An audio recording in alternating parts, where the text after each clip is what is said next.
Hello everyone and welcome back to our YouTube channel Savvy Forensics. So friends, आज हम बात करने वाले हैं क्वेश्चन डॉक्यूमेंट्स के 28th पार्ट पर एंड यहाँ पर हम देखने वाले हैं डिस्गाइज्ड राइटिंग के बारे में.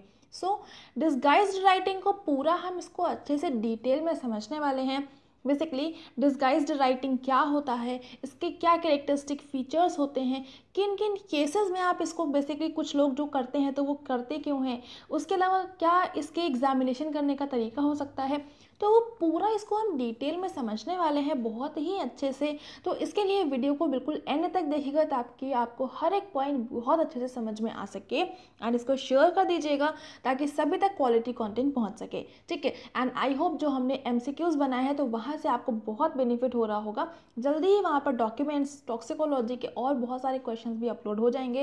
एंड काफ़ी टाइम से आप लोग नेक्स्ट 2020 के क्वेश्चन पेपर की डिमांड कर रहे हैं, वो किसी को मिल नहीं पा रहा है, तो उसका भी बहुत जल्दी वहाँ पर आपको सॉल्यूशन मिलने वाला है. ठीक है, तो stay tuned on our blog and हमारा यूट्यूब चैनल. जल्दी से अब स्टार्ट कर लेते हैं. एंड उससे पहले आपके सामने एक क्वेश्चन है. क्वेश्चन ये है कि disguised in handwriting by accustomed hand means, accustomed hand से हैंड राइटिंग में कुछ डिस्गाइज करना, कुछ चेंजेस करना, उसका क्या मतलब होता है. तो यहाँ पर आपके सामने 4 ऑप्शंस हैं, इसमें से एक आपका करेक्ट आंसर है. और वो करेक्ट आंसर क्या है वो आप सभी लोग हमें इस वीडियो के कमेंट सेक्शन में ज़रूर से बताइएगा.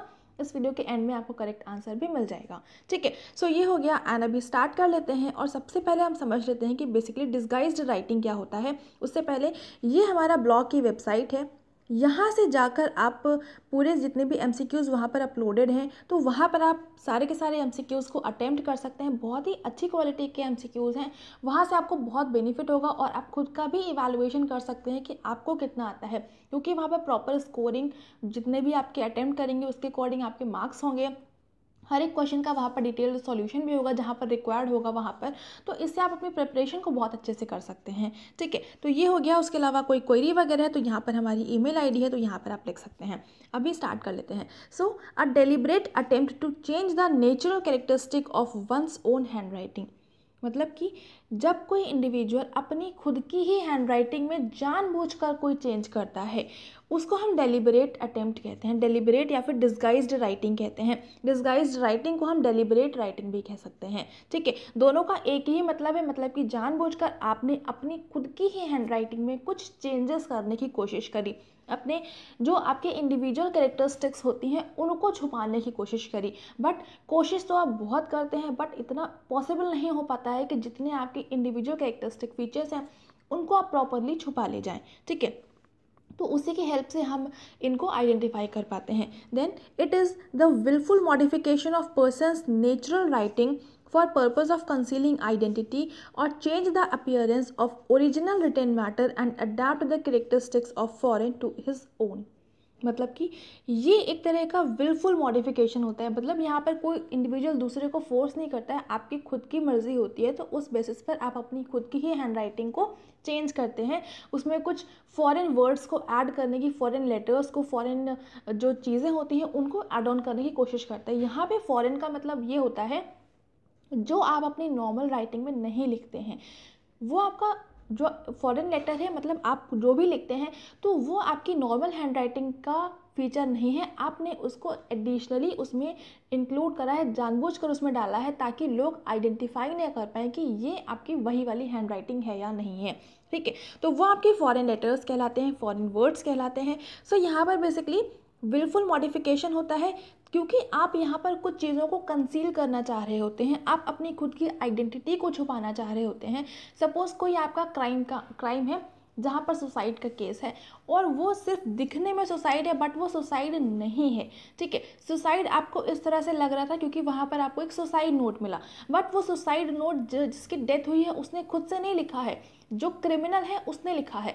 अब यहाँ पर क्रिमिनल अपनी खुद की आइडेंटिटी को छुपाना चाहेगा कि जो वहाँ पर सुसाइड नोट मिला है उस पर जो प्रॉपर हैंड राइटिंग है वो कहीं अगर इन लोगों ने पकड़ लिया और मैच कर लिया तो पता चल जाएगा कि ये क्राइम मैंने किया है. ठीक है, तो अब इसके लिए जब सस्पेक्ट को बुलाया जाता है वहाँ पर प्रॉपर सैम्पलिंग के लिए, तो उस टाइम पर जब वहाँ पर वो सैंपल दे रहे होते हैं तो वो जानबूझकर अपनी राइटिंग को थोड़ी बहुत उसे मॉडिफिकेशन करते हैं ताकि जो पुलिस होती है तो वो उनको आइडेंटिफाई ना कर पाए। ठीक है, तो इसी वजह से जब भी स्टैंडर्ड सैम्पलिंग करी जाती है तो वहाँ पर जो भी सस्पेक्ट होता है, जब उसका सैम्पलिंग हम कर रहे होते हैं तो उसको वो प्रॉपर नोट कभी भी नहीं दिखाना चाहिए जो कुछ वहाँ पर आपको लिखवाना होता है, और एटलीस्ट 3 to 4 टाइम्स तो आपको लिखवाना ही चाहिए। ठीक है, तो वो पूरा क्राइटेरिया होता है किस किस तरह से आपको स्टैंडर्ड सैम्पलिंग करनी होती है, तो वो मैं ऑलरेडी आपको बहुत डिटेल में बता चुकी हूँ जब मैंने आपको बताया था कलेक्शन ऑफ क्वेश्चन डॉक्यूमेंट्स। ठीक है, तो उसके लिए आप प्रीवियस वीडियो देख लीजिएगा अगर अभी तक आपने नहीं देखा है।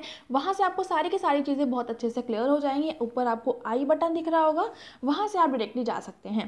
ठीक है, तो ये हो गया बेसिकली आपका विलफुल मॉडिफिकेशन होता है आपकी खुद की ही राइटिंग में, क्योंकि आप वहाँ पर कुछ चीज़ों को छुपाना चाह रहे होते हैं।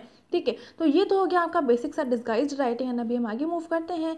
सो बेसिकली अब हम बात कर लेते हैं इसका क्या पर्पज़ होता है, किस वजह से लोग करते हैं।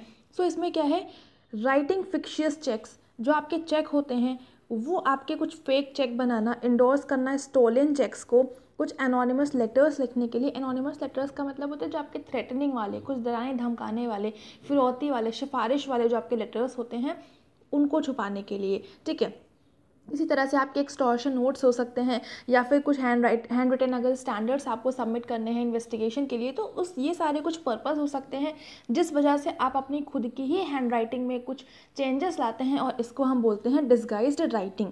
ठीक है, सो ये हो गया आपका पर्पस। एंड अभी हम आगे मूव करते हैं। यहाँ पर हम बात कर लेते हैं इसके क्या क्या कैरेक्टरिस्टिक फीचर्स हो सकते हैं। सो अगर हम इनके कैरेक्टरिस्टिक फीचर्स की बात करें, so it attributes encompasses a number of controlling factors and its success is directly related to the skill of the imagination of the subject and the amount of question writing involved। मतलब कि ये basically पूरी तरह से आपकी खुद की imagination पर डिपेंड करता है। कोई भी अपनी खुद की राइटिंग को अगर चेंज करना चाहता है, उसको छुपाना चाहता है, तो उसके लिए एक तो उसके माइंड में बहुत सारे थॉट्स होने चाहिए जिसकी हेल्प से वो अपनी खुद की राइटिंग को चेंज कर पाएगा। ठीक है, और यहाँ पर उसको पूरा पता ही है कि उसको अपनी राइटिंग छुपानी है और उसने पहले कैसे लिखा था। उसकी जो भी इमेजिनेशन रहती है तो उसको थोड़ा बहुत याद होना चाहिए कि उसने पहले कैसे लिखा था। उस बेसिस पर वो अपनी हैंड राइटिंग को उतना उस तरह से पूरा चेंज करेगा। ठीक है, तो ये आपकी पूरी प्रॉपर इमेजिनेशन पर भी डिपेंड करता है। और यहाँ पर बेसिकली अगर हम फीचर्स की बात करें तो यहाँ पर जो स्पीड ऑफ एग्जीक्यूशन होता है, मतलब जो आपके लिखने का तरीका होता है वो प्रॉपर नहीं होता है, तो ये एक फ़ीचर होता है। उसके अलावा जो स्लैंट एंड स्लोप होता है वो भी आपका नॉर्मल नहीं होता है। जब आप जानबूझकर कुछ चेंजेस करते हैं अपनी ही खुद की हैंड राइटिंग में तो वो आपका बिल्कुल फ्लो में नहीं होता है, वो आपका थोड़ा सा हेजिटेंसी वाले जो मार्क्स होते हैं वो वहाँ पर देखते हैं। क्योंकि आप जब नॉर्मल लिखते हैं अपनी नॉर्मल हैंड राइटिंग में तो वो पूरा फ्लो आपका बना रहता है, आपको पता होता है आपको क्या क्या लिखना है, किस किस तरह से लिखना है, किस तरह से आपको लेटर्स बनाने हैं। बट जब आपको अपनी हैंड राइटिंग में कुछ चेंजेस लाने हैं, कुछ क्या बहुत सारे चेंजेस लाने हैं, पूरी तरह से आपको अपनी हैंड राइटिंग को छुपाना ही है, तो उस केस में जो भी आप चेंजेस करते हैं तो वो पूरा आपका प्रॉपर फ्लो नहीं बन पाता है। ठीक है, तो इस वजह से ये सारे कुछ फीचर्स बन जाते हैं, जैसे कि आपका स्लैंट एंड स्लोप पूरा प्रॉपर नहीं बन पाता है, स्पीड ऑफ एग्जीक्यूशन उतनी प्रॉपर नहीं होती है, जो साइज़ होता है वो भी आपका ऊपर कुछ बड़ा बन रहा है, कुछ छोटा बन रहा है, कुछ भी आपका प्रॉपर नहीं बन पाता है। इस तरह से कई बार आप ओवर राइटिंग भी करते हैं, जैसे कि कुछ लिख रहे हैं बट आपको अब वो चीज़ पहले जैसी बन गई, वो आपको छुपाना है, तो उसके लिए आप उसको ओवर राइट करेंगे, उसको चेंज करने की कोशिश करेंगे। तो ये सारी चीज़ें रहती हैं। ठीक है, और अभी हम आगे मूव करते हैं और यहाँ पर भी कुछ और पॉइंट्स हैं। तो यहाँ पर क्या है, अरेंजमेंट चेंज, जो आपके लेटर्स को अरेंज करने का तरीका, आपस में उनको इंटरलिंक करने का तरीका, इंटरलिनियर स्पेसिंग वगैरह वगैरह, ये सारी जो चीज़ें होती हैं जो ऑलरेडी हम अपने डिस्कस कर चुके हैं जब हमने हैंड राइटिंग के जो आपके बेसिक फीचर्स थे, क्या क्या आपके बेसिक फीचर्स होते हैं, पूरा हमने उसको चार्ट की हेल्प से समझा था, उसको कैटेगरी में डिवाइड करके समझा था। ठीक है, तो इसी वजह से मैंने बोला था कि वो वीडियो बहुत इंपॉर्टेंट है पूरे के पूरे क्वेश्चन डॉक्यूमेंट्स के लिए। अगर आपने वो वाला वीडियो देख रखा है तो आपको सारी चीज़ें बहुत अच्छे से क्लियर हो जाएंगी, जितने भी टर्म्स यहाँ पर आ रहे हैं वो सारे टर्म्स मैंने वहाँ पर पूरा डिटेल में आपको समझाया हुआ था, ठीक है। तो अगर आप वो वाला वीडियो देख लेंगे तो आपको सारी की सारी चीज़ें समझना बहुत आसान हो जाता है, क्योंकि जितना भी क्वेश्चन डॉक्यूमेंट होता है तो वहाँ पर कुछ भी आप एग्जामिन करेंगे तो उसी के बेसिस पर करेंगे। वहाँ पर जितने भी कैरेक्टरिस्टिक फीचर्स बताए थे उसी के बेसिस पर ही आप पूरी की पूरी हैंड राइटिंग का एग्जामिनेशन करते हैं, ठीक है। वो किसी भी तरह का आपका लेटर हो, किसी भी तरह की आपकी राइटिंग हो, पर एग्जामिनेशन करने का जो बेस होता है वो आपका वही रहता है। तो इसी वजह से ऊपर आपको आई बटन में एक लिंक दिख रहा होगा, तो वहाँ पर आप जाएंगे तो वहाँ पर आपको वाला वीडियो मिल जाएगा, उसको ज़रूर से देख लीजिएगा। सारी चीज़ें आपको अच्छे से क्लियर हो जाएंगी। जितनी भी टर्म्स मैं यहाँ पर यूज़ कर रही हूँ वो सारे के सारे टर्म्स का पूरा डिटेल एक्सप्लेनेशन है वहाँ पर, ठीक है। उसके अलावा जो आपका एंगुलरिटी होती है, लेटर्स को बनाने में जो एंगुलरिटी बनती है, तो उसमें भी यहाँ पर आपको चेंजेस दिखेंगे। स्पेसिंग जो आपकी इंटरलिनियर स्पेसिंग होती है, आपकी इंटर वर्ड्स स्पेसिंग होती है, इंटर लेटर्स स्पेसिंग होती है, वो सब पूरा चेंज हो जाता है। उसमें आपको हेसिटेंसी दिखती है। जो आप स्पेलिंग लिखते हैं तो वहाँ पर आपको कुछ चेंजेस देखने को मिलते हैं, जैसे कि आप ऑल्टरनेट लेटर फॉर्म्स बनाते हैं, जैसे कि कुछ चीज़ों की नॉर्मल लोगों की आदत होती है कुछ चीज़ों को वो शॉर्ट फॉर्म में लिखते हैं, ठीक है। जैसे कि बिकॉज को जनरली मैं जो हूँ, बिकॉज को जो आपकी नॉर्मल स्पेलिंग होती है वो लिखने के बजाय BCOZ, ठीक है, इस तरह से लिखते हैं। तो इसके अलावा और बहुत सारी शॉर्ट फॉर्म्स होती हैं, जैसे थैंक यू को बहुत सारे लोग पूरा थैंक यू ना लिख के सिर्फ TU लिखते हैं, ठीक है। टेक केयर की जगह सिर्फ TC लिख देते हैं। तो ये सारी आपकी सबकी खुद की एब्रीविएशंस होती हैं जो आप लोग खुद से बनाते हैं, ठीक है। तो इस तरह से हर एक इंडिविजुअल का सबका अलग अलग रहता है कि कौन किस तरह से किन चीज़ों को क्या लिखता है। जैसे कि नोन एज होता है, ठीक है, तो उसको सब लोग मतलब सबका अपना अलग अलग होता है। अगर मैं अपनी बात करूँ तो मैं उसको इस तरह से लिखती हूँ, ठीक है। तो ये चीज़ें जो आपकी एब्रीविएशंस बन जाती हैं तो ये हर एक इंडिविजुअल के अपने अलग अलग होती है, ठीक है। तो ये इन चीज़ों में अपना चेंज करना, ये भी आपका एक हेजिटेंसी आपका उसमें दिखता है, क्योंकि वो पूरा प्रॉपर फ्लो नहीं बनता है।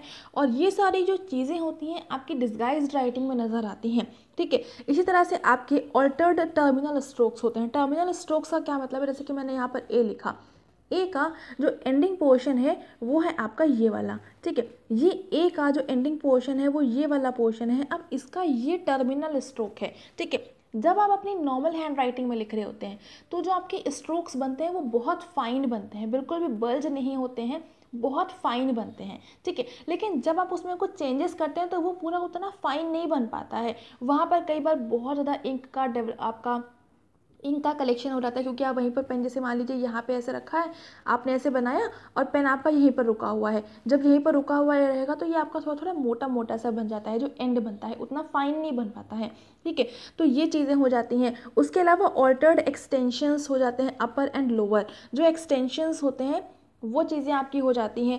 जो कुछ लोगों के आपके नॉर्मल में रहता है कि कुछ कैपिटल लिखते हैं लेटर्स को, कुछ स्मॉल में लिखते हैं, तो वो चीज़ हो जाती है अपर एंड लोअर कैपिटल जो आपके लेटर्स होते हैं उनका। उसके अलावा जैसे कि आई रहता है, आई में कुछ लोग, जैसे आई है, जे है, ये सारी जब आपके स्मॉल लेटर्स होते हैं, जब आप इसको लिखते हैं तो आई में जो आई का डॉट रहता है, कुछ लोग नॉर्मल डॉट ऐसे रखते हैं, कुछ लोग इसको सर्कुलर पैटर्न में बनाते हैं, कुछ लोग पूरा बिल्कुल इतना फाइन सर्कल बनता है कि वो आपका बिल्कुल सर्कुलर पैटर्न में दिखता है। कुछ लोग बनाते हैं तो वो पूरा एक में जॉइंट नहीं हो पाता है, अलग थोड़ा सा रह जाता है, ठीक है। तो ये चीज़ भी सबका अपना अलग अलग कैरेक्टरिस्टिक फीचर होता है। तो इसमें भी आपका बहुत सारे लोग चेंज करते हैं जब डिस्गाइज्ड राइटिंग करते हैं तो, ठीक है। उसके अलावा न्यूमरल्स जो आपके नंबर्स होते हैं उनके लिखने के तरीके में चेंजेस करना, तो ये सारे के सारे फीचर्स होते हैं जो कि आपको डिस्गाइज्ड राइटिंग में देखने को मिलते हैं। और ये आपको नॉर्मल नहीं पता चलेगा कि ये आपकी डिस्गाइज्ड राइटिंग है या नहीं है। जब आप उनका सैंपल लेते हैं या फिर जब इस तरह की आपको राइटिंग दिखती है तो आपको उनका पूरा प्रॉपर एग्जामिनेशन करना होता है। और जब आप उस राइटिंग को बहुत ध्यान से, बिल्कुल वर्ड टू वर्ड, बहुत ही क्लोज एग्जामिनेशन करते हैं, थोड़ा बहुत मैग्नीफाइंग लेंस जो होता है उसकी हेल्प से देखते हैं, तो आपको धीरे धीरे चीज़ें समझ में आने लगती हैं कि यहाँ पर इतना पूरा प्रॉपर फाइन लेटर्स नहीं बन रहे हैं, उतना फ्लो में चीज़ें नहीं लिखी हुई हैं, स्ट्रोक्स जो हैं उतने परफेक्ट फाइन नहीं हैं, ठीक है। तो इस तरह से आप पूरा एग्जामिनेशन करते हैं, तब आपको समझ में आता है कि बेसिकली ये आपकी डिस्गाइज्ड राइटिंग है, ठीक है। अब ये तो हमने बात कर ली बेसिकली जो आपके डिस्गाइज्ड राइटिंग के फीचर्स होते हैं उनके बारे में। अभी हम आगे मूव करते हैं और यहाँ पर अब हम बात कर लेते हैं कि इनका अगर हमको एग्जामिनेशन करना होगा तो हम किस तरह से करेंगे, ठीक है। तो एग्जामिनेशन करने के लिए क्या है, स्मूथ अनब्रोकन स्ट्रोक्स। जो आपके स्ट्रोक्स होते हैं, जैसे कि मैंने आपको बताया टर्मिनल स्ट्रोक्स हैं, तो वो आपके स्टार्टिंग में भी बन सकते हैं और वो आपके एंड में भी बन सकते हैं। जैसे कि ये आप एंड की बात करें तो ये आपका स्टार्टिंग वाला स्ट्रोक हो गया और ये वाला आपका एंडिंग यानी कि टर्मिनल स्ट्रोक हो गया। तो ये जो आपके स्ट्रोक्स होते हैं ये अनब्रोकन बिल्कुल स्मूथ और परफेक्ट फाइन होते हैं, तो वो आपकी नॉर्मल हैंड राइटिंग है। लेकिन अगर ऐसा नहीं है, थोड़े से राउंडेड फॉर्म में है या मतलब थोड़ा सा आपका बहुत ही ज़्यादा सा वहाँ पे थिकनेस है, इंक बहुत ज़्यादा वहाँ पर कलेक्ट हो गई है, तो ये सारे के सारे आपके दिखाते हैं कि वो डिस्गाइज्ड राइटिंग है। ठीक है, इस तरह से misplaced and mishap I dot या फिर टी का जो क्रॉस होता है, ये चीज़ आपको एग्जामिन करनी चाहिए। Letter trapped, letter tapered illegibly toward the end of words, जो आपके वर्ड्स एंड हो रहे होते हैं तो वहाँ पर बहुत ज़्यादा टेपर्ड हो जाते हैं, इलेजिबल हो जाते हैं, पढ़ना नहीं वहाँ पे क्लियर नहीं हो पा रहा होता है, तो उनका आप एग्जामिनेशन करते हैं। ठीक है, मतलब आपको यहाँ पर पूरी तरह से कंपेयर करना है। जो आपके पास स्टैंडर्ड सैंपल है, जो आपके पास क्वेश्चन सैंपल है, वो आपको पूरा प्रॉपर अच्छे से देखना होता है। एक स्टैंडर्ड सैंपल आप सस्पेक्ट से लिखवाते हैं, दूसरा आप जो सैंपल मिलता है वो जब आप क्राइम सीन पर जाते हैं तो वहाँ पर मिलते हैं, जिसको हम बोलते हैं क्वेश्चन सैंपल। उसके अलावा वहाँ पर एक सैंपल आपको और मिल सकता है, वो रहता है जब आपके पास सस्पेक्ट मिल जाता है तो उस सस्पेक्ट की हैंड राइटिंग का कलेक्शन करना, उसके कोई भी नोट्स हैं, कहीं पर उसने कुछ साइन किया गया है ऑफिशियली वगैरह, तो वो सारे आपके जो डॉक्यूमेंट्स होते हैं उनसे प्रॉपर आपका क्रॉस चेक करना, उनसे कंपेयर करना। तो जब आप वो चीज़ करते हैं तब आपको उससे समझ में आता है बेसिकली यहाँ पर क्या क्या चीज़ें आपकी सिमिलर है, क्या क्या डिफरेंट है, तो उससे आपको पता चल जाता है कि ये आपकी डिस्गाइज्ड राइटिंग है। डिस्गाइज्ड राइटिंग है तो ये किसने करी है, तो इस तरह से आपको पता चलता है। ठीक है, उसके अलावा मार्क्ड डिफरेंस इन प्रेशर और up stroke and down stroke, जब आप जैसे कि कोई आपके थ्रेटनिंग वाले केसेस होते हैं या फिर सिफारिश फिरौती इस तरह की कोई केसेस हैं, तो वहाँ पर आप किसी ने डिस्गाइज्ड राइटिंग लिखी है। ठीक है, तो ऐसे तो आपको नहीं पता है, लेकिन वहाँ पर उनको कंसील करना है, तो जब आप उनको सस्पेक्ट को स्टैंडर्ड सैम्पलिंग के लिए बुलाएंगे तब वो वहाँ पर चेंजेस करेंगे। तो एक तो आपका वो केस हो जाता है। उसके अलावा क्या रहता है, कई बार ऑफिशियल डॉक्यूमेंट्स में ही वो डिस्गाइज्ड राइटिंग करते हैं क्योंकि उनको कुछ छुपाना होता है। ठीक है, तो फिर वहाँ पर आपको जब करना होता है तो वहाँ पर जितने भी आप उनके प्रीवियस जितने भी रिकॉर्ड्स होते हैं उनकी हैंड राइटिंग के, तो उनसे मैच करा जाता है। ठीक है, तो इस तरह से आप इन चीज़ों को आइडेंटिफाई कर सकते हैं। ठीक है, तो ये हो गया आपका, और ये आपका जो डिस्गाइज्ड राइटिंग है इसका आपका फोरेंसिक साइंस में बहुत इंपॉर्टेंट सिग्निफिकेंस रोल है। और अभी हम आगे मूव करते हैं, यहाँ पर भी कुछ इंपॉर्टेंट पॉइंट्स हैं। So basically delicate pressure at beginning and ending stroke, जैसे मैंने बताया जब आप कुछ लिखते हैं, जब आप नॉर्मल फ्लो में होते हैं तो बहुत परफेक्ट फाइन लिखता है, लेकिन जब आपको पता नहीं होता है, जब आपको डिस्गाइज्ड राइटिंग करनी होती है, तो उस टाइम पर जो आपका एंडिंग स्ट्रोक होता है और जो आपका स्टार्टिंग स्ट्रोक होता है वहाँ पर आपके पेन का प्रेशर बहुत ज़्यादा आप कर देते हैं वहाँ पर उस टाइम पर, क्योंकि हेजिटेंसी होती है वहाँ पर। ठीक है, उसके अलावा जो इनिशियल्स होते हैं, जॉइनिंग ऑफ जो वर्ड्स होते हैं उनके जो इनिशियल्स होते हैं वहाँ पर, और जो राइटिंग होती है, राइटिंग में जो स्पेसिंग वगैरह बन रही होती है, तो ये सारे के सारे कुछ आपके कैरेक्टरिस्टिक फीचर्स होते हैं जिसकी हेल्प से आप इनका इन तरह से पूरा एग्जामिनेशन करते हैं, पूरी एनालिसिस करते हैं, तो इस तरह से आपको पूरा पता चल पाता है एट द एंड कि बेसिकली ये आपकी डिस्गाइज्ड राइटिंग है, और डिस्गाइज्ड राइटिंग है ये वाली, तो इसको किसने किया है। ठीक है, कई बार क्या होता है, नॉर्मल जो कुछ राइट हैंड से लिखते हैं, कुछ लोग लेफ्ट हैंड से लिखते हैं, तो अगर हम यहाँ पर कहें कि नॉर्मली लोग राइट हैंड से लिखते हैं और उनको डिस्गाइज्ड करना है, डिस्गाइज्ड राइटिंग लिखनी है, तो वो अपने लेफ्ट हैंड का भी यूज़ कर सकते हैं, तो ये भी एक चीज़ रहती है। ठीक है, तो ये हो गया आपका डिस्गाइज्ड राइटिंग के बारे में। आई होप यहाँ तक आपको समझ में आ गया होगा। ठीक है, और अब हम यहाँ पर बात कर लेते हैं बेसिकली आज का जो हमारा क्वेश्चन था उसके आंसर की। तो क्वेश्चन था disguised in handwriting by accustomed hand. ठीक है, जो अभी मैंने आपको लास्ट में बताया कि कुछ लोग राइट हैंडेड होते हैं, कुछ लोग लेफ्ट हैंडेड होते हैं, तो यहाँ पर मान लीजिए कोई राइट हैंडेड है, उसको अगर डिस्गाइज्ड राइटिंग करनी है तो वो अपने लेफ्ट हैंड का भी यूज़ कर सकते हैं। तो यहीं पर ये मतलब है एक्स्टम्ड हैंड, मतलब अपने यूजुअल हैंड से ना लेके दूसरे हैंड से लिखना। तो इसका क्या करेक्ट आंसर है, to write with right hand by left handed writer, मतलब कि जो आपका लेफ्ट हैंडेड राइटर है वो राइट हैंड से लिख रहा है, या फिर जो आपका राइट हैंडेड राइटर है और वो लेफ्ट हैंड का यूज़ कर रहा है। ठीक है, तो ये चीज़ हो जाती है आपकी एक्स्टम्ड हैंड।